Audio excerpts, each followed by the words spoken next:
The Thursday morning sun painted golden streaks across the courthouse steps as Kesha Williams made her way up the familiar path. 23 years she'd walked these steps, 23 years of serving justice, protecting the vulnerable, and upholding the law with unwavering integrity. Today, she wore simple slacks and a navy blazer instead of her robes. Carrying a worn leather briefcase that held the Peterson hearing files she'd spent half the night reviewing, Kesha had always been a woman of quiet strength. Raised by her grandmother in a two-bedroom apartment on the South Side, she'd learned early that dignity wasn't about what you wore or where you came from. It was about how you carried yourself when the world tried to break you down. She'd put herself through law school, working double shifts at a diner, never complaining, never losing sight of her dream. Her grandmother used to say, "Baby, you keep your head up and your heart clean, and nobody can take your worth from you." Those words had carried her through every obstacle, every closed door, every person who'd underestimated her because of the color of her skin. Now, at 51, she was one of the most respected judges in the district, known for her fairness, her compassion, and her unwavering commitment to truth. The lawyers who appeared in her courtroom spoke of her with reverence. The families whose lives she'd touched sent her thank you cards that she kept in a box in her office. But to Kesha, it was never about recognition. It was about making sure that the system worked for everyone, especially those who had no voice. Officer Marcus Rodriguez stood at his usual post near the main entrance, all 6 feet of him radiating barely contained aggression. 15 years on the force had taught him many things, but humility wasn't one of them. The 3 stripes on his sleeve represented rank he'd earned through connections and intimidation rather than merit. His reputation preceded him. Defense attorneys cringed when they saw him on the witness list, knowing his testimony could make or break their cases. Regardless of truth, Rodriguez spotted the black woman approaching and felt that familiar surge of power. Another one trying to walk where she doesn't belong, he thought, his jaw tightening with contempt. He stepped directly into her path, blocking the entrance with deliberate authority. "Courthouse is for official business only," Rodriguez growled, his hand moving to rest on the handcuffs hanging from his belt. The gesture was practiced, meant to intimidate, to remind people like her exactly who held the power here. Kesha met his eyes calmly, adjusting her briefcase to reach for her identification. "I have official business here, officer. If you just let me show you." The Rodriguez's eyes had already narrowed.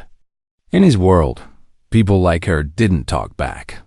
They apologized, they submitted, they knew their place.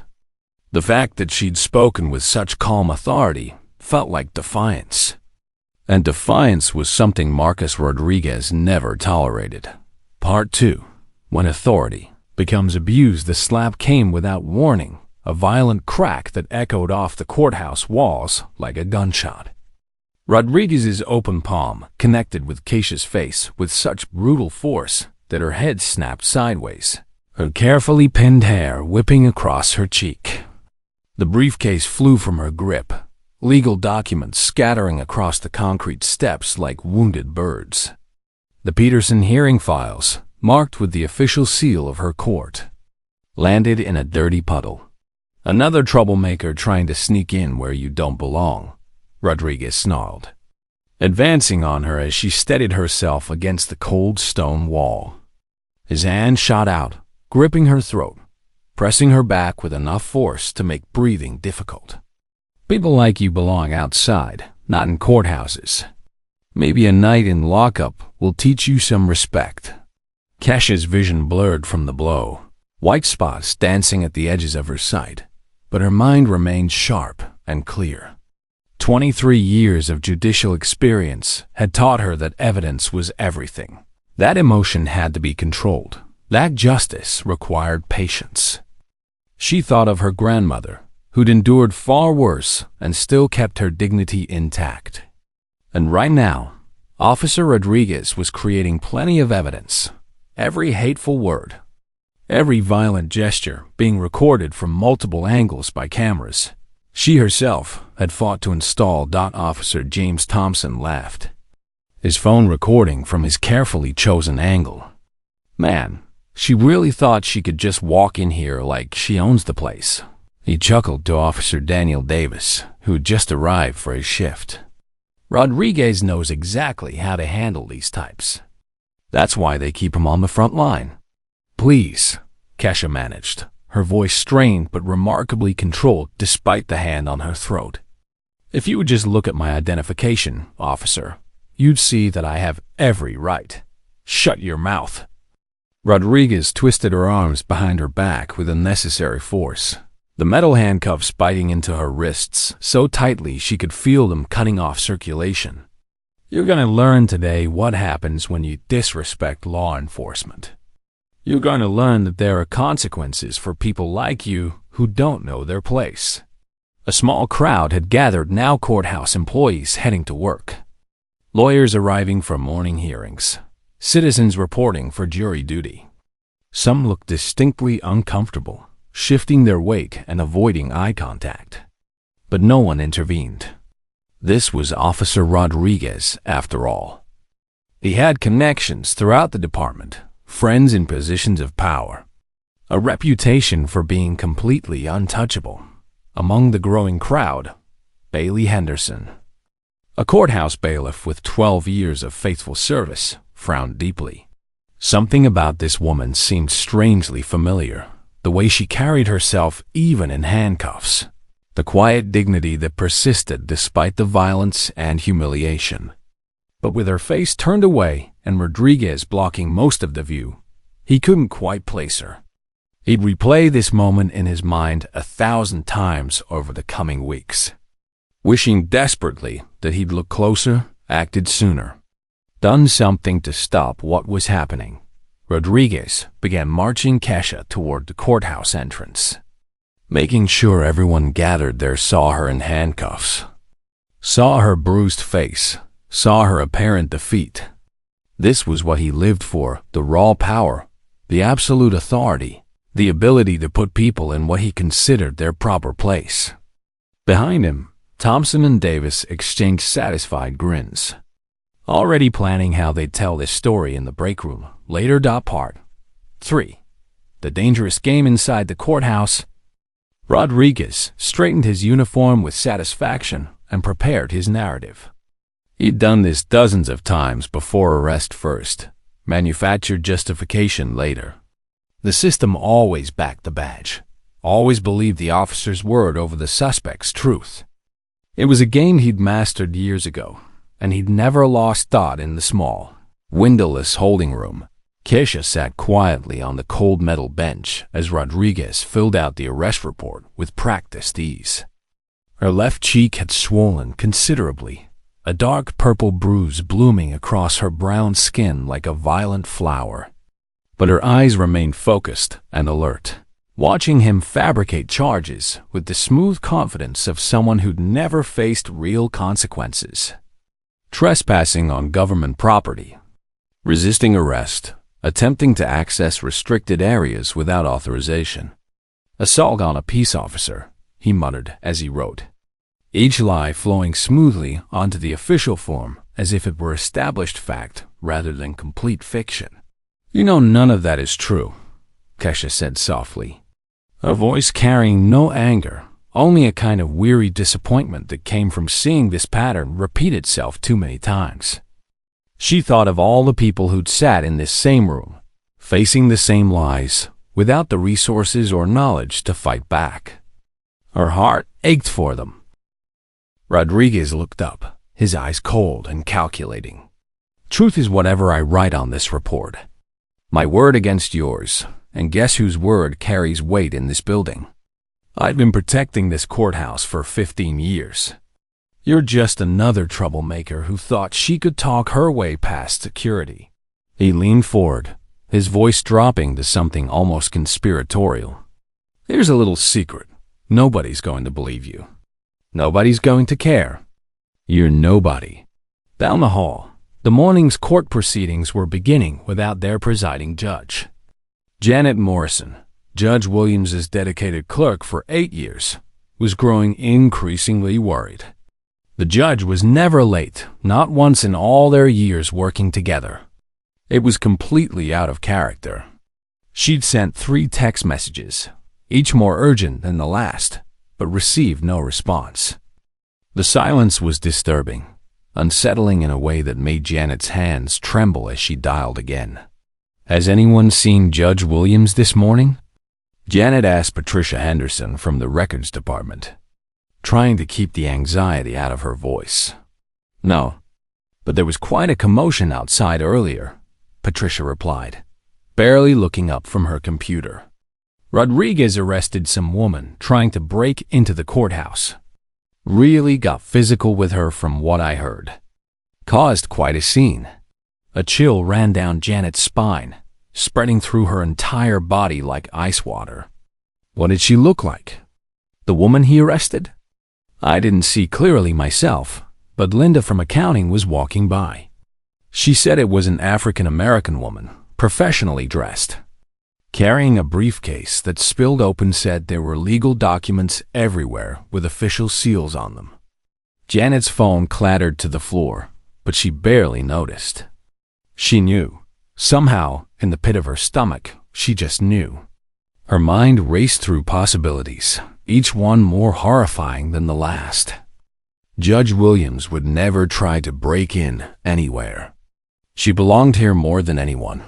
Meanwhile, Rodriguez was carefully building his narrative with officers Thompson and Davis, coordinating their stories with military precision. She was aggressive from the start, refused to comply with lawful orders, made threatening gestures toward me.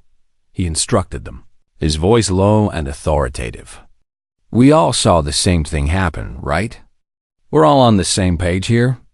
"Whatever you say, Rodriguez," Thompson agreed readily, already reviewing his phone video carefully edited to start several seconds after the initial assault, making it appear that Kesha had somehow provoked the violence. "You know Judge Harrison is sitting in for the criminal docket today, right? He always sides with law enforcement. This'll be open and shut." Rodriguez smiled with deep satisfaction. Judge Harrison was old school, tough on crime, and most importantly, someone who never questioned police testimony, never doubted an officer's word. This would be the easiest case of his career. Part 4. The Breaking Point. The courtroom was packed beyond capacity when Officer Rodriguez took the witness stand 2 hours later. Word had spread throughout the building about the morning's dramatic arrest, another dangerous criminal trying to infiltrate the courthouse. Another perfect example of Officer Rodriguez keeping everyone safe. Judge William Harrison, temporarily filling in for the criminal docket, looked every inch the stern authority figure Rodriguez had counted on. 72 years old, 35 years on the bench. Known throughout the district as a law and order judge who never questioned police authority. "Your Honor," Rodriguez began, his voice steady and radiating practiced confidence. "I was conducting routine security screening this morning when I encountered the defendant attempting to breach courthouse security protocols. She was carrying suspicious documents, acting erratically and nervously, and became physically violent when I attempted to verify her identity and purpose for being here." From the defendant's table, still in handcuffs, Kesha watched him spin his elaborate web of lies with the skilled ease of someone who had done this many times before and never faced consequences. The bruise on her face had darkened to a deep purple, visible even from across the room, but she remained perfectly still, her hands folded calmly on the table, despite the metal biting into her wrists. She breathed slowly, steadily, drawing on every ounce of patience her grandmother had taught her. "The defendant claimed to be someone important," Rodriguez continued, adding a dismissive laugh that several people in the gallery echoed. "They always do, Your Honor, lawyers, judges, politicians. It's a common tactic employed by criminals to avoid accountability and create confusion. She insisted she belonged here, that she had authority. that I'd made some kind of terrible mistake. Prosecutor Angela Walsh, a tough veteran with 15 years in the district attorney's office, nodded along approvingly. She'd worked with Rodriguez on countless cases, trusted his word implicitly, believed firmly in supporting law enforcement no matter what. Officer Rodriguez, at any point during this encounter, did the defendant physically assault you or make threatening gestures? Yes, ma'am, absolutely, Rodriguez replied without hesitation. When I attempted to verify her identity and ask basic security questions, she became physically aggressive, made sudden movements toward her jacket. And when I moved to protect myself and others in the vicinity, she actively resisted arrest. I had no choice but to use minimum necessary force to protect myself, protect the other officers, and secure the courthouse against a clear threat. In the gallery, Bailey Henderson shifted uncomfortably in his seat. The woman in handcuffs at the defendant's table had lifted her head slightly to observe the proceedings, and even from across the crowded courtroom, something about her profile nagged at him persistently. The elegant way she held herself despite everything, the calm intelligence in her eyes, the quiet dignity that seemed to radiate from her even in this humiliating situation. Where had he seen her before? The question gnawed at him, demanding an answer his mind couldn't quite provide. These people, Rodriguez continued, warming to his theme with increasing confidence. They think they can just walk into any building, claim any identity they want. And when they're caught in their lies, they immediately cry foul. Well, not in my courthouse. Not while I'm protecting it. The possessive words hung in the air like a challenge to fate itself. My courthouse. Several experienced court employees exchanged meaningful glances. The arrogance was stunning, even for Rodriguez, who was known throughout the building for his inflated sense of self-importance. Kesha finally spoke, her voice carrying across the hushed courtroom with unexpected authority and precision. Officer Rodriguez, you testified that your body camera malfunctioned this morning during the entire encounter. Is that correct? Rodriguez's jaw visibly tightened, but he maintained his composure. Yes, that's correct. Technical difficulties. Equipment malfunction. It happens occasionally with older technology.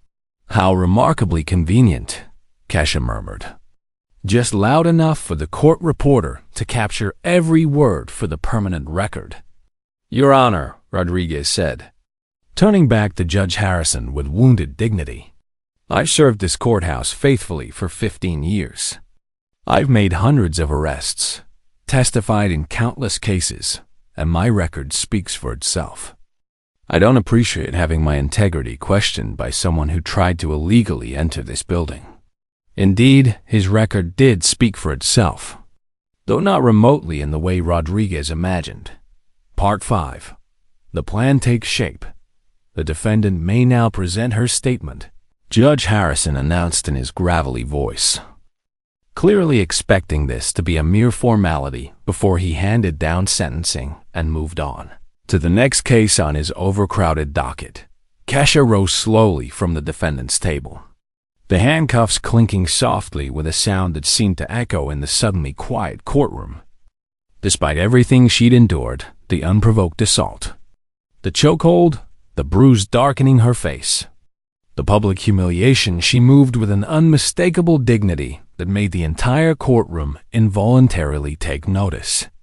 There was something about her presence that commanded respect, something that couldn't be diminished by handcuffs or false accusations. Thank you, Your Honor, she began, her voice carrying an authority that seemed completely incongruous with her position as a handcuffed defendant. I sincerely appreciate the opportunity to address these serious allegations that have been made against me. Something in her tone, in the precise way she spoke, made Judge Harrison sit up straighter in his chair. This wasn't the rambling, emotional defense he'd expected from someone caught trespassing. This was something else entirely. First, I'd like to address Officer Rodriguez's claim about his body camera malfunction. Kesha continued, her eyes finding Rodriguez across the courtroom. He was beginning to shift nervously in his seat, some instinct warning him that something was going terribly wrong. Officer Rodriguez, are you aware that this courthouse maintains comprehensive, state-of-the-art surveillance coverage, with high-definition cameras positioned every 15 feet along all approaches to the building? The color began visibly draining from Rodriguez's face, his confident expression cracking slightly. Thompson and Davis, sitting in the back row, exchanged worried glances. Furthermore, Kesha continued smoothly, her legal training evident in every carefully chosen word. Are you aware that all officer body cameras in this district automatically upload footage to the county's secure cloud storage system every 60 seconds, regardless of whether the local device appears to be functioning properly? It's a redundancy system designed specifically to prevent the convenient loss of evidence. Prosecutor Walsh stood abruptly, her chair scraping loudly. Objection, Your Honor. The defendant can't simply make evidentiary demands and legal arguments. She needs proper representation if she wants to. Actually, Kesha interrupted with perfect courtesy. Under Brady v. Maryland, I have the constitutional right to access potentially exculpatory evidence that the prosecution possesses. Additionally, as a pro se defendant representing myself, I'm entitled under the Sixth Amendment to present evidence and witnesses in my own defense. I'm simply exercising rights guaranteed to every American citizen. The legal citations flowed from her lips with the practiced ease of someone who had spent not just years but decades in courtrooms. Judge Harrison's frown deepened considerably. This was definitely not normal defendant behavior. His eyes narrowed as he studied the woman before him more carefully. In the back row of the gallery, Bailey Henderson suddenly went completely rigid, his entire body tensing as realization crashed over him like a wave. The way she moved, the way she spoke, the authoritative presence, the perfect legal citations. His mind finally made the connection that had been eluding him all morning, and his blood turned to ice in his veins. Oh, God. Oh, no. No. Officer Rodriguez testified that I was trespassing on government property. Kesha continued, her voice growing stronger. However, I was on a public sidewalk, approaching the main public entrance during regular business hours. Under Hague v. Committee for Industrial Organization, public sidewalks adjacent to government buildings are considered traditional public forums where citizens have a constitutional right to be present without interference. Rodriguez, attorney, he hadn't thought he'd need one for this simple hearing, had been confident this would be over in minutes, was nowhere to be found. He stood alone as his carefully constructed story began to systematically crumble around him. His hands gripped the edge of the witness stand so tightly his knuckles turned white. Your Honor, Kesha said, reaching slowly and deliberately into her jacket pocket. I have here documentation that will conclusively establish both my true identity and my completely legitimate reason for being at this courthouse this morning. She pulled out a leather wallet, and even from across the crowded room, the distinctive gold judicial seal, embossed on its surface, was absolutely unmistakable to anyone who knew what to look for. The courtroom held its collective breath. Someone in the back gasped audibly. Another person whispered, "Oh my God." Judge Harrison leaned forward, his face suddenly pale. Bailiff Henderson, approach the bench immediately and verify that identification. Bailey Henderson moved on trembling legs, already knowing what he would find. His heart pounding so hard, he thought it might burst from his chest. Part 6. The downfall begins. The 15-minute recess that Judge Harrison immediately called felt like an eternity compressed into minutes. Word spread through the courthouse with the speed and intensity of wildfire, frantic whispered conversations in hallways. urgent text messages flying between phones. People literally running from other courtrooms to courtroom 3 to witness firsthand what was about to unfold. Lawyers abandoned active cases. Clerks left their desks. The building seemed to tilt on its axis as everyone tried to process what had happened. In the small holding room adjacent to the courtroom, Bailey Henderson stood before Kesha with his face pale, his hands trembling slightly. "Judge Williams, Your Honor, I'm so deeply sorry. I didn't recognize you out there, and when they brought you in like that, I should have known. I should have looked closer. I should have." "Bailey, it's all right," Kesha replied quietly, her voice gentle despite everything she'd endured. She could see the genuine anguish in his eyes, the self-recrimination eating at him. "You weren't part of this. You didn't participate in what happened. But I need you to do something important for me right now. Go to my chambers, you have the access code, and bring my judicial robes. The black ones with the gold trim that I wore for the Mitchell sentencing last week. And Bailey, bring my gavel too. The wooden one from my swearing-in ceremony 23 years ago." As Henderson rushed out, his mind reeling with the implications of what was about to happen, Kesha picked up her cell phone, now finally returned to her, and dialed Chief Judge Margaret Carter's direct line. "Kesha, thank God you're all right." Margaret's voice was frantic with worry and anger. "We heard there was some kind of incident this morning, but we couldn't get clear information about what happened or where you were.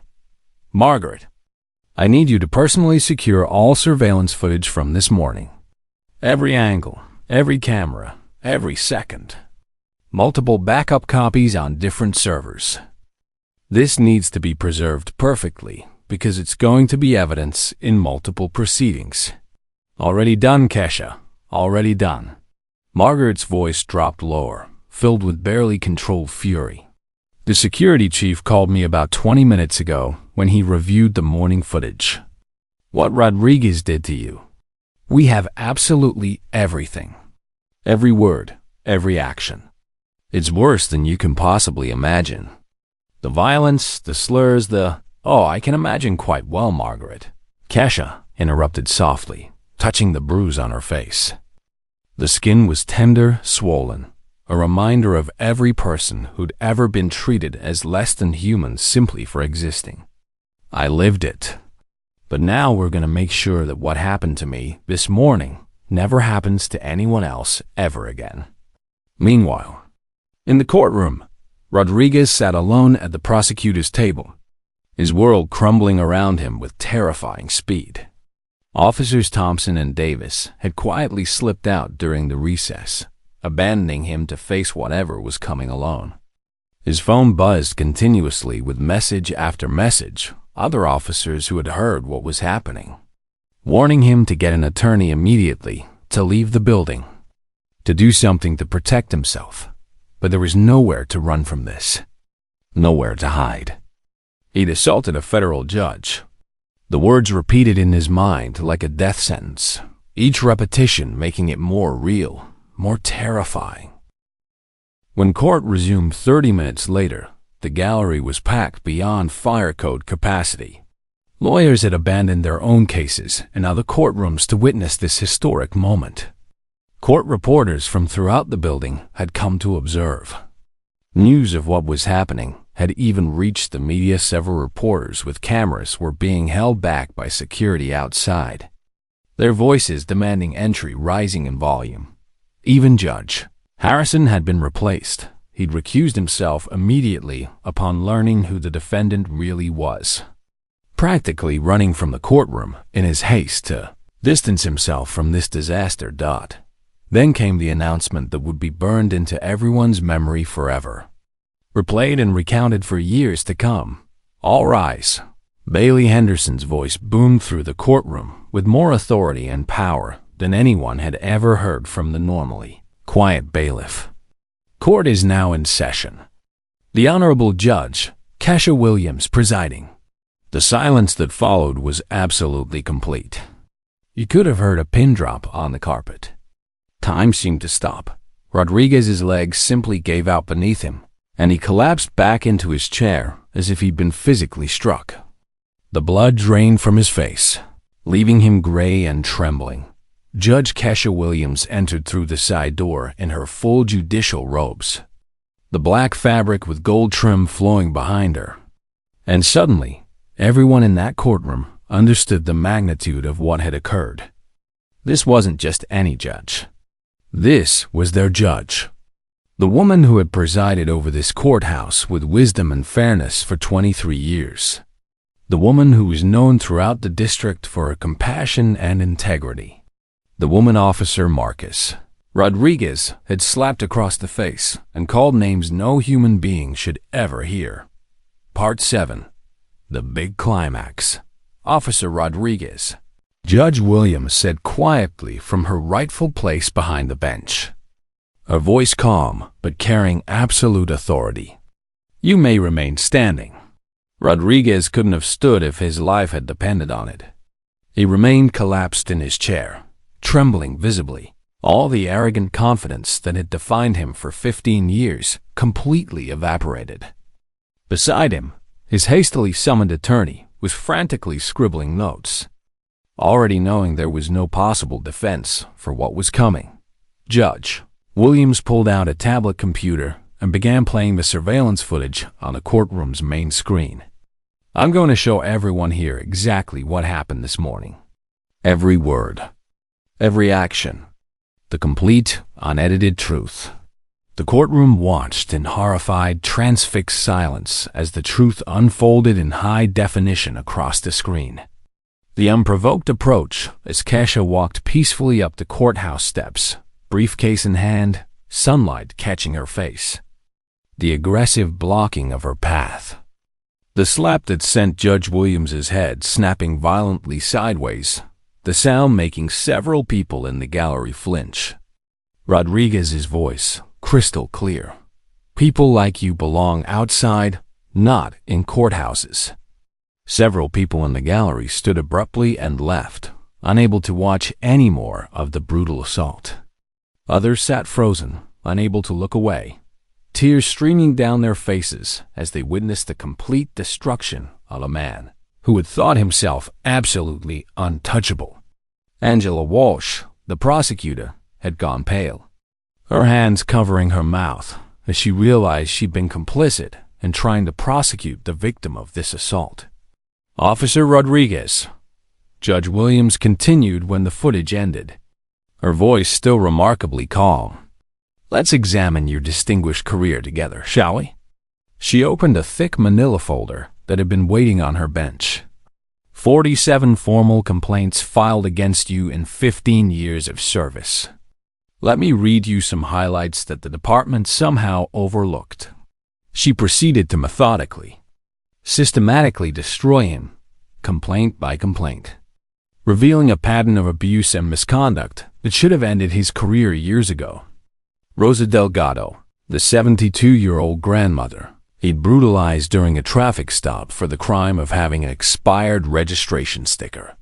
Jamal Washington, the honor student he'd falsely arrested and charged with assault, when the young man had done nothing but walk home from the library. Dr. Michael Patterson, a respected surgeon arrested for suspicious behavior when he was simply checking his mailbox in his own neighborhood. Each name represented a life disrupted, a dignity violated, a trust in the system shattered. Judge Williams read them all with quiet gravity, giving each victim the acknowledgement they'd been denied. Your arrest statistics are particularly illuminating, Judge Williams noted, pulling out another document. 87% of your arrests over 15 years involved people of color, in a district that's only 58% minority population. Your use of force reports show you employed physical violence in 63% of arrests involving black suspects, compared to only 12% involving white suspects. That's not law enforcement, Officer Rodriguez. That's targeted harassment based on race. The attorney beside Rodriguez was scribbling notes frantically, knowing there was absolutely no defense for any of this. No way to spin these numbers into anything resembling acceptable conduct. But here's what's most damning, Judge Williams continued, her voice hardening slightly. This morning, you didn't just assault a random citizen going about her lawful business. You assaulted a federal judge who's been working closely and confidentially with the FBI's Civil Rights Division for the past 8 months to investigate systematic patterns of police misconduct in this department. Your assault this morning occurred while you were under active federal investigation. The revelation hit the courtroom like a bomb detonating. Rodriguez finally found his voice, though it came out as barely a whisper, stripped of all its former authority. I didn't know. I couldn't have known. You didn't know because you didn't care to look, Judge Williams replied, her voice filled with profound disappointment. You saw a black woman and you made immediate assumptions about who she was and what she deserved. You saw someone you thought was powerless, someone without connections or authority, and you decided to assert your dominance in the most violent way possible. You didn't see a human being, Officer Rodriguez. You saw an opportunity to exercise power without consequences. She stood slowly, walking around the bench to face him directly across the courtroom. Her robes billowed slightly as she moved, the gold trim catching the light. Officer Rodriguez, you said this morning that people like me need to learn our place. Well, let me tell you exactly what my place is, what it's always been. My place is on this bench, ensuring that bullies and abusers like you can never again hide behind a badge while terrorizing innocent citizens who can't fight back. The gavel came down with the sound of absolute finality, echoing through the silent courtroom like thunder. You are hereby remanded to federal custody, pending formal charges of civil rights violations, assault on a federal officer, perjury, and conspiracy to obstruct justice. Based on the severity and pattern of your conduct, I'm recommending to the federal prosecutor that you face the maximum possible sentence under federal guidelines, 25 years, without the possibility of parole. Federal marshals stepped forward to take Rodriguez into custody as they led him away in handcuffs, the same handcuffs he'd used to humiliate Judge Williams just hours before. The courtroom remained in stunned silence. Bearing witness to justice finally delivered. Part 8. Justice delivered 6 months later. The ripple effects of that morning continued to transform the entire justice system throughout the district and beyond. Officer Marcus Rodriguez sat in federal prison, his badge gone forever, his pension completely forfeited, his entire legacy reduced to a cautionary tale told at police academies across the country about what happens when power corrupts absolutely and goes unchecked for too long. The comprehensive federal investigation that Judge Williams had secretly initiated months before her assault uncovered systematic corruption throughout the entire police department. 12 officers were permanently terminated. 4 supervisors faced serious criminal charges. The entire department was placed under federal oversight with a monitor, required to implement sweeping reforms including mandatory bias training, revised use of force protocols, and comprehensive body camera systems with multiple backup redundancies that uploaded footage in real time. Most importantly, the 432 cases that Rodriguez had tainted over his 15-year career were systematically reopened and reviewed. Innocent people walked free from prison, blinking in the sunlight they'd been denied for years. Families torn apart were finally reunited, children embracing parents they'd thought lost forever. Communities that had lived in justified fear of Rodriguez and officers like him finally began to trust that justice was actually possible, that the system could work when people of courage stood up. Judge Kesha Williams became a powerful national symbol of judicial courage and integrity. She spoke at law schools across the country, sharing her story not as a victim but as a witness to the power of patience and truth. She trained police departments on constitutional policing, always emphasizing the humanity of the people they served. She testified before Congress about criminal justice reform, her voice steady and clear as she advocated for those who had no voice. But she always returned to her courthouse, to her courtroom, where she continued to serve justice with the same quiet, dedication, and compassion she'd shown for over 2 decades. The courthouse itself was officially renamed the Justice Kesha Williams Federal Courthouse in a ceremony attended by hundreds. People came from across the state, former defendants whose cases she'd handled with fairness, officers who'd learned from her example, families she'd helped reunite. A bronze plaque was installed near the main entrance, right where Rodriguez had assaulted her, bearing a simple but powerful inscription: "Here, justice finally found its voice when courage met truth." Janet Morrison, her faithful clerk of 8 years, worked with the security department to have the surveillance video professionally edited into a comprehensive training film. It was now shown to every new officer, prosecutor, defense attorney, and judge in the district. The moment when Rodriguez's face transformed from smug arrogance to absolute horror as Judge Williams took the bench became known throughout law enforcement circles as the reckoning. Officers Thompson and Davis, who had laughed while recording the assault and actively participated in the cover-up attempt, were also terminated and faced federal conspiracy charges. Their cases became textbook examples taught in law schools of how passive participation in injustice makes one equally morally and legally culpable. The young lawyers and law students who witnessed the jihad proceedings that historic day went on to become passionate civil rights attorneys, dedicated public defenders, and tireless advocates for justice reform.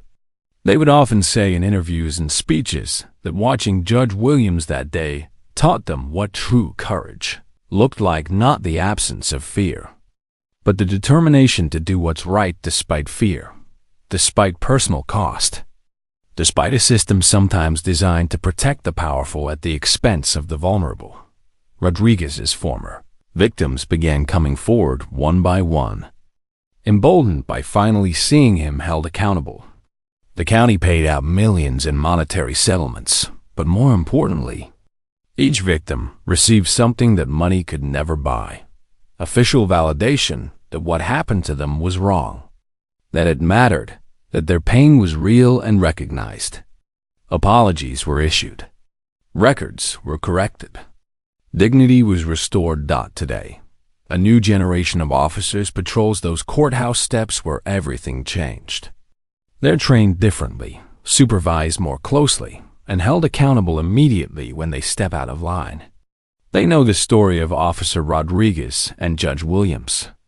They understand that the badge they wear is a sacred privilege and a responsibility, not a license for abuse or discrimination.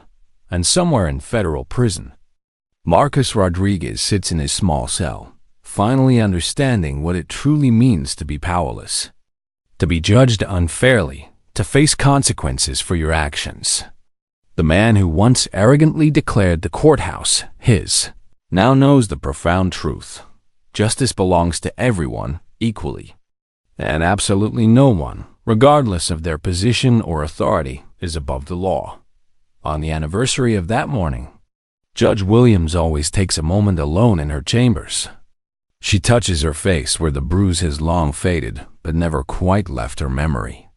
She thinks about all the people who suffered before her, who had no voice, no power, no way to fight back against injustice.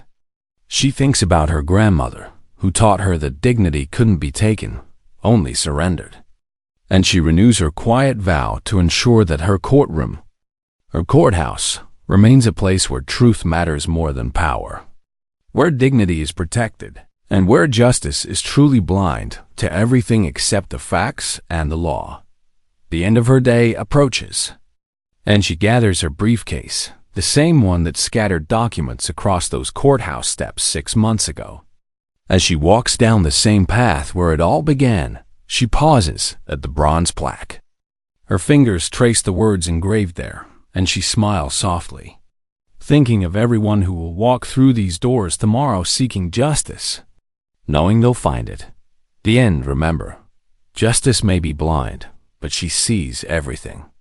And sometimes, when courage meets opportunity, justice wears judicial robes and carries a gavel engraved with the single word that matters most: truth.